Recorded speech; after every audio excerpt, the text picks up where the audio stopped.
Welcome back, ladies and gentlemen, the weekly mailbox. You know the drill by now, it's episode 16. This is already one of the longest series I've ever done on the channel. 16 episodes isn't that much, but we're slowly getting there. Anyway, you know the drill. Your chance to ask me questions about absolutely anything. They can be as bizarre as you like, if I like them, if you guys give them a thumbs up in the comment section below. I try to feature the best ones. We've got 5 awesome ones yet again today.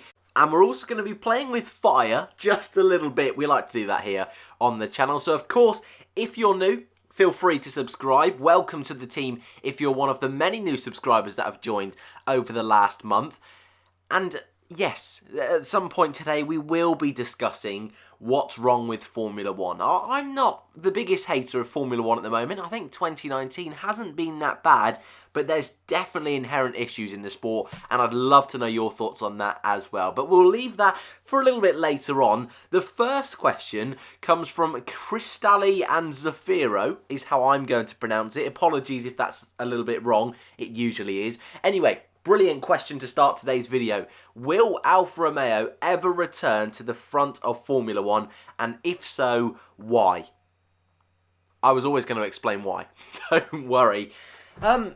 Good question, because we often talk about teams coming into Formula 1 and what potential impact they could have. For example, if Porsche ever came in, Chevrolet, Lamborghini, that's just a few off the top of my head. We also talk about teams like McLaren potentially going back to the front. We talk about teams like Renault, if they can rejuvenate their team and go back to the front. But Alfa Romeo, I don't think they're a team I've particularly spoke a lot about. Now, of course, they were Formula 1's one of the most dominant teams way back in the beginning of the sport in the 50s with Juan Manuel Fangio, multiple world championships. They were the benchmark. Had a big stretch, though, without Formula 1 and made their official return this year. However, they were also partnered with Sauber last year. So last year was almost a soft reboot. It's going to be a while if they get back to the front. They've come back to Formula 1 pretty much as a de facto Ferrari B team. We've seen with the likes of Haas, the B team Ferrari rules and regulations aren't quite as strict as perhaps the Toro Rosso ones are, as the Red Bull young driver team and B team. So I think if they really wanted to go for it, potentially they could become a podium fighting team, but I believe they are part of the Ferrari group, and that is a huge factor in all of this. And I don't see Ferrari allowing Alfa Romeo to overtake them. Haas is a little bit different because it's a completely separate company that buys parts from Ferrari, but considering Alfa Romeo a part of that group seems unlikely to me. As though I'd love to see him at the front, I'd love to see Raikkonen winning races again. To me, it seems unlikely, but I really enjoyed that question, and it might be one we discuss a little bit further in future. And again, one of the main focuses of today is what's wrong with Formula 1, and maybe that's an issue. I think that's an issue, that B teams, in theory, won't be allowed to win races because they need to let the A team shine, and to me that's wrong in Formula 1, but at the moment, if you get rid of B teams, you get rid of half the grid. So, yeah, I don't see it happening, which is a shame for a team that has so much history in the sport. Moving on to question 2, quite a long one from Max here today, but we'll get through it, and I've picked this mainly because I haven't really had a chance to speak about this. So, Max asks, what do you think about Nick de Vries joining Formula E? Whilst his rival Nicholas Latifi will probably get a chance to drive for Williams next year in Formula 1. Do you think de Vries' chances for Formula 1 have vanished forever?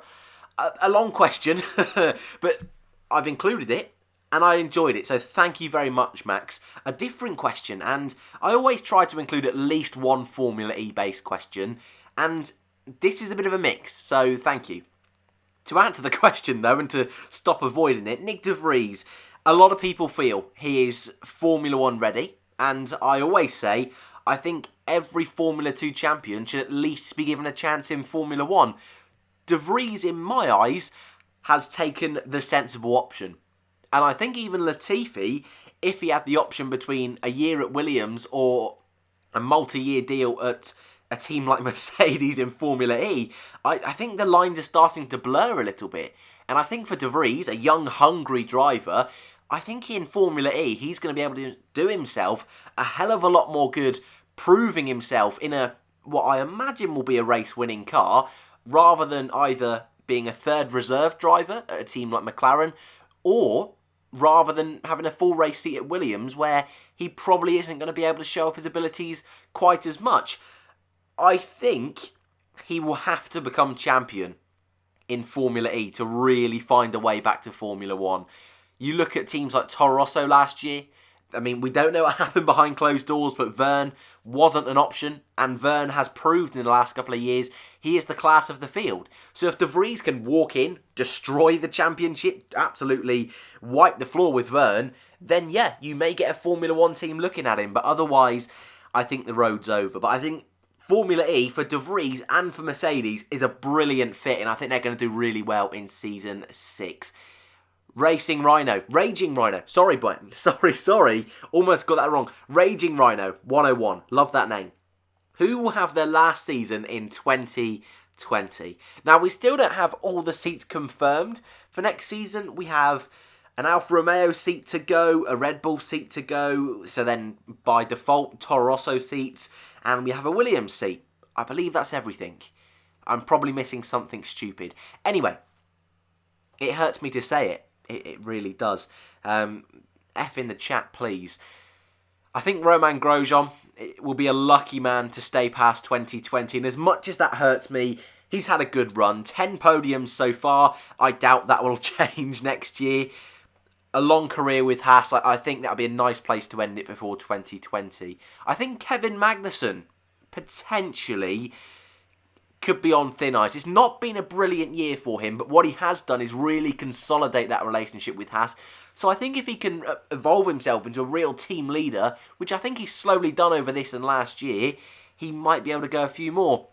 Antonio Giovinazzi, I question whether he's going to be Formula 1 ready, well, not Formula 1 ready, but Formula 1 standard at the end of next year. I think he'll definitely get 2020 to have a go at it.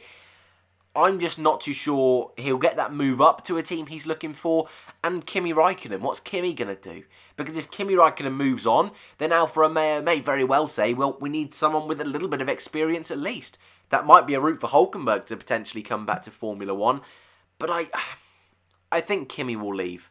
I think Kimi, as much as he's loving his time at Alfa Romeo at the moment, I'm not too sure he'll be happy with more than 2 years in that midfield fight. But hey, no one expected him to go to Alfa Romeo, and no one expected him to enjoy it as much as he is at the moment, and do as good a job as he's been doing in 2019.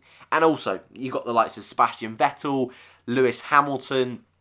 Honestly, I think they could retire at any moment, and it wouldn't be a surprise. So hopefully that's just a quick glimpse through. And also Nicholas Latifi, not too sure how long he'll stay in Formula 1. Brad Kapler. This is a difficult question to answer. However, and I know for a lot of you English fans that are out there, and maybe European fans is probably a better way of putting it, you might not even be aware of IndyCar. You might not watch IndyCar, and to be honest, I do not watch IndyCar. So, Brad asks, could you see Colton Herta make it to Formula 1? Now, I'm not too sure if it's Herta or Hertha. Apologies, but I don't watch IndyCar. I try where I can to watch it, and over the last couple of years I've watched it a little bit more with Alonso, obviously doing the Indy 500, and Felix Rosenqvist. I thought he was one of the best Formula E drivers, so when he made the switch to IndyCar, I was interested. And I believe Rosenqvist just beat, I'll call him Herta, but that could be wrong, so apologies if that's triggering you, but I can't help it. So correct me if you're an IndyCar fan. I believe Rosenqvist just beat him for the rookie champ, I believe. I think they were 5th and 6th overall in the standings. And I had a quick look and I watched his first ever win in the second race of the season, I believe it was, in 2019. I believe Colton got 2 victories over the course of the season. And of what I can gather, he's kind of like IndyCar's version of Max Verstappen. In his first full year, 2 victories, he's looking good. He did compete in 2016 in Spanish F3 and was 2nd overall in the championship, so there's a route there. But you look at drivers like Patricio O'Ward, who was in IndyCar this year. He did one weekend in Formula 2 in Austria, struggled, and has consequently gone over to Super Formula in Japan. I expect him to come to Formula 2 next season with Red Bull, but it's not a given. So I don't see Colton coming over anytime soon. And I also think he seems to be doing a brilliant job in IndyCar, so why not stay there, to be honest with you? That's my personal opinion, but I wanted to leave that out there because I wanted IndyCar fans to let me know how good this guy is and to let me know if I should watch IndyCar. Is it worth investing time into? I imagine if you're an IndyCar fan, you're going to say, yes, Dan, obviously. So I thought I'd just throw that one out there for you American fans. But today's final question, and I've got to admit something. This question came in and I forgot to note down the name. Apologies, you will know who you are. This was a great question and I'd love to talk about it in more detail, and today's title of the video pretty much comes from this because I want to evolve this into a future even bigger video on its own. So, whoever asked this, apologies. What do you think about extending the points down to 15th to allow midfield teams more to fight for? Also, what about points for pole position? Now, of course, I couldn't fit that as the title of the video. Would be one of the most longest titles on YouTube history. But what's wrong with Formula 1 at the moment? Because obviously there's 2021 coming up, a huge regulation shift, but not only that, a huge rule shift as well. They're trying to rechange the qualifying format, and as you've stated in this question, what would a points reformatting look like? It's happened 2008, I believe. That's my knowledge from when I was a kid, being pretty poor there. Probably should have researched that, but this is why I wanted a really big video on it, because there's so many little things we can change in Formula 1, but they have such big consequences. A point system down to 15th, I'm not a huge fan of. I don't have much of an issue with the point system now, to be totally honest with you. I was sceptical, though, of the point for fastest lap, and I think that's actually worked quite well in 2019. Formula E, we've seen points for fastest lap and for pole position, so I'm not dead against that. I think it would be quite nice for some recognition for pole position, whether that's points or even just its own little separate championship. I'm not too sure. But I want to know your thoughts. I mean, we always do our final question as our audience participation question. So, to you, what is the biggest issue in Formula 1 right now? There's obviously lots to talk about. Earlier on, we mentioned B teams, point system, qualifying.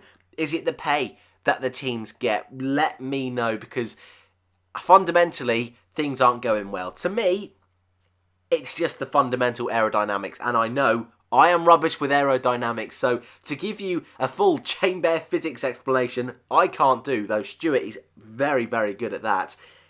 But this is one I'd really love to know your thoughts, and if we can kind of build some kind of community video around this, and in the comments do some kind of community forum, that would be awesome. And I really think that could be a potential force for change in Formula 1. Who knows what these things can lead to?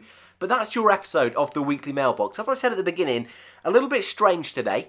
A few different questions, but the questions you sent me last week were all over the place, so I thought, you know what, let's just do an all over the place mailbox episode. So, of course, if you want to put in your questions for next week, feel free to do so. I got a couple of these questions today, actually, from Instagram. I set up an Instagram account after a few of you had asked me to do that over the last few weeks, so feel free to ask me questions for the mailbox over on there. A few of you guys have been talking to me generically over on Instagram, so you can feel free to do so. Shameless plug. I am sorry. I will leave it there. Thank you very much for watching. Subscribe if you're new, and I hope to see you in the next one.